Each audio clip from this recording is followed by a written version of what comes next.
Imagine you receive a large sum of money and you want to save something. But let's say you live alone or you are a young entrepreneur who also wants to have leisure expenses, such as going out at night, going to the cinema, or paying for the subscription to Netflix or Disney Plus. You don't want to spend all your money and you don't know how to do it. Well, it's time to activate the 50-30-20 budgeting method.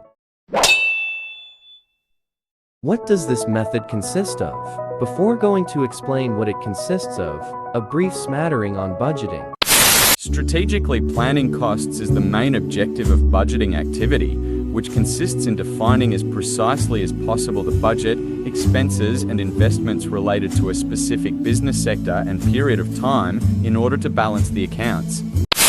Well, the 50-30-20 technique consists of calculating your monthly income or earnings and dividing it into 3 percentages. The first percentage, 50%, will be used in fixed expenses in case you live alone, such as rent, bills, or insurance, or in case you are still a teenage entrepreneur, in subscriptions to PC programs, such as Photoshop, Lightroom, or even Netflix or phone top-up. The second percentage, 30%, will be used in variable expenses, such as leisure activities, going out at night with friends, going to the cinema, or shopping. The third and final percentage, 20%, will be saved. Now, the first 2 percentages can always vary.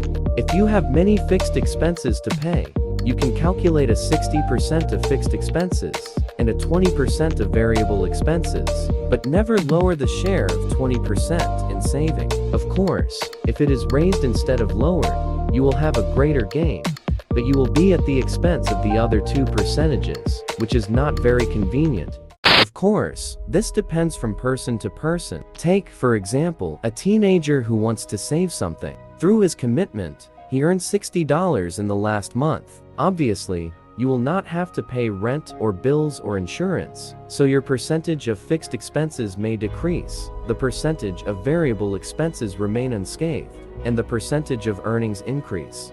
But let's now take an adult who lives alone or with his family. Obviously, its percentage of fixed expenditure will remain at 50% or more.